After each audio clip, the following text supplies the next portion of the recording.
I think Sri Lanka is a great place to tour. I think you've got so many good facilities and grounds, Hambantota, Dambulla, Kandy, all the grounds you have here in Colombo. Fantastic place to tour in.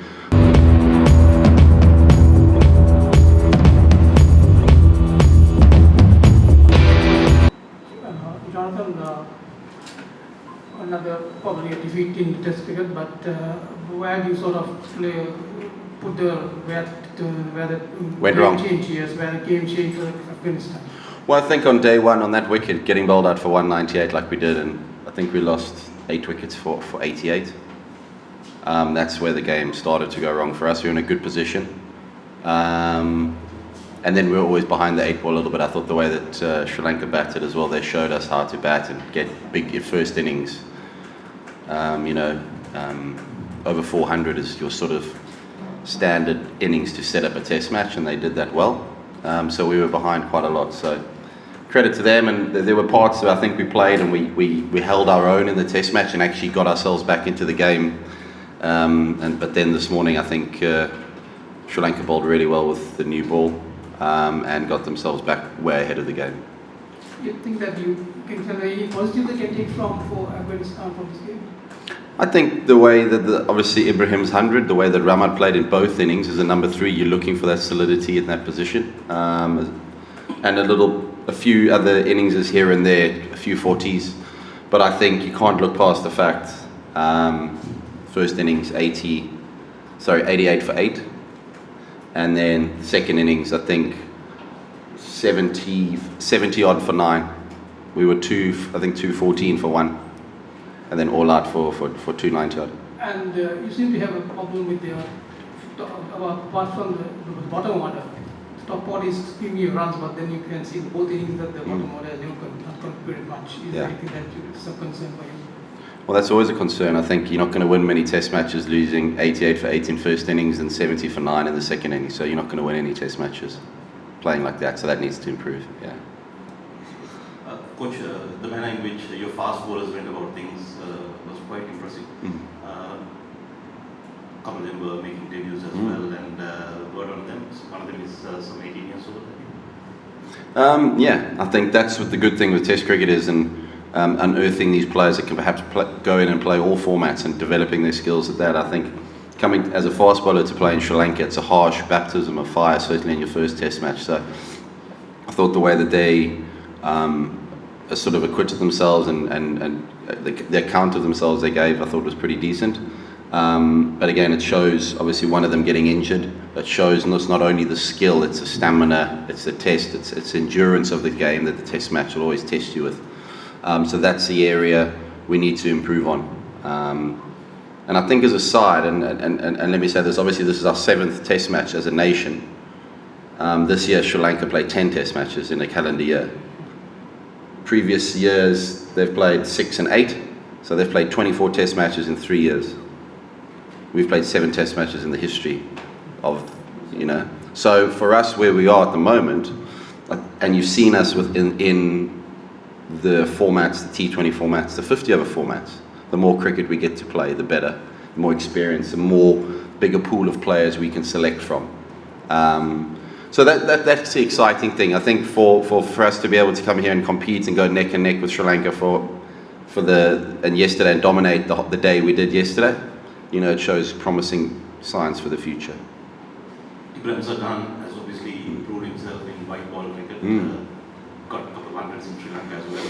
And his effort in this Test match, he's only 22 years old. Yeah. And exactly, and the skill of that. Yesterday he spent the whole day on the field. He fielded in the morning on day 3 of a Test match with humidity close to 40 degrees as a youngster. But also the mental strength it takes as well, getting naught in the first innings and then being able to field for 100 overs and then go out and spend the amount of time he did on the field is a credit to him as a youngster, and only as a good example for the rest of the players in Afghanistan. The standard is of Test cricket and the fitness that you need to be able to have or call upon, but also the way that he trains is second to none, and he's a great ambassador for the game and the country. Yes, please. I think before the match, Hashmatul spoke about needing to develop some fast bowlers to kind of have a more proficient test team. How just on them again, in terms of their development, can you speak a little bit about them and what you kind of hope to achieve with the quick set ball in this country? Well, the exciting thing is I think it's exactly 23 days until our next test match against Ireland in Abu Dhabi, which is really good to see what we can build on there with regards to how this test match went. Naweed Zadran obviously came in and has been impressive. We had a bit of a training camp as well before arriving in Sri Lanka, but obviously he's come through the system in under-19 cricket, and you are starting to see the benefits and unearthing of players coming through, and there are a few other younger players that were involved in our squad during the UAE T20 series before India in January. So there is exciting players, but it's the word potential. I don't really like the word potential because it's always unfilled until you actually fulfill it. So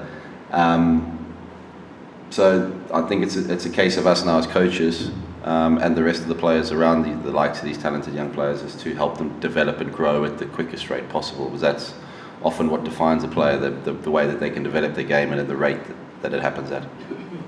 And just kind of a word on where Test cricket stands for Afghanistan. Obviously Rashid Khan, a massive T20 and white ball player, great at Test as well, but is it something that is quite a big focus for the entire system?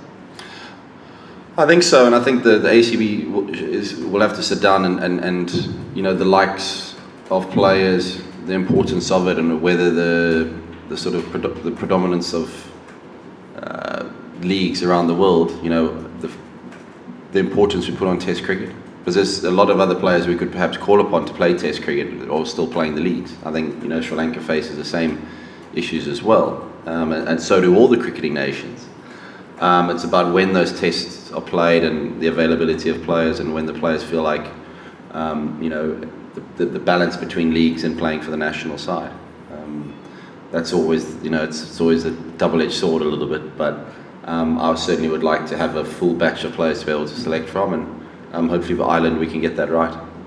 You obviously have pretty close knowledge of the England system, having played there for a long time, and that's the other end of the scale in terms of resources. There's the conversation happening about how Test cricket kind of financially can be viable for teams like Afghanistan going forward. Do you see sense in there being like a Test cricket fund or something where the teams that have the kinds of resources that you're more familiar with seeing in England being kind of spread out a little bit more evenly, so that the other teams can sustain a Test program? Well, I certainly feel that money is always a driver in a lot of decision, and cricketers have a short sort of window for their careers, and always trying to set themselves up and find the right balance between nation and leagues and that sort of stuff.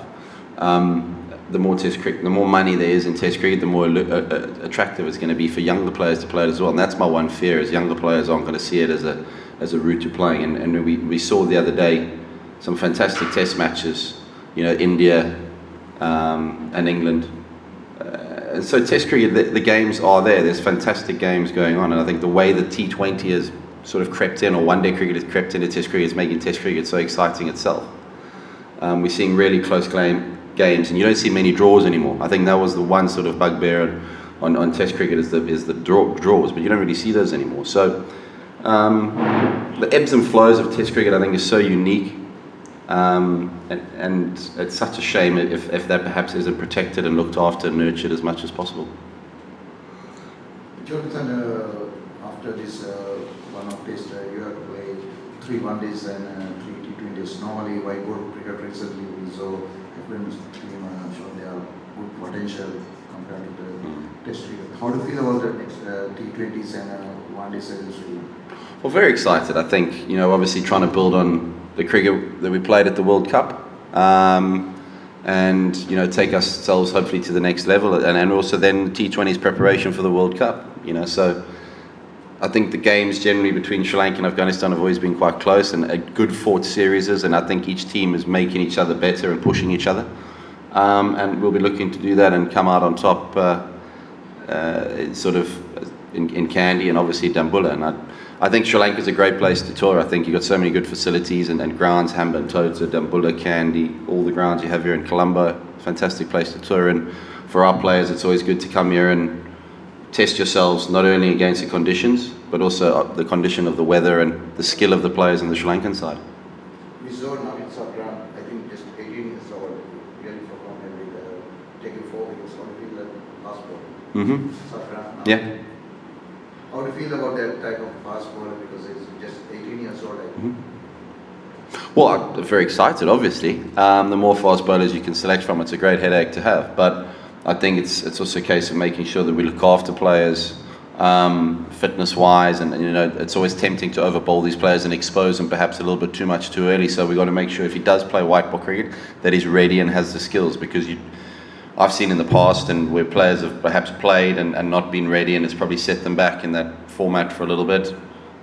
We've got to make sure that, especially for younger players, we've got to look after them and physically, but also make sure they're ready to play and have the skills for it.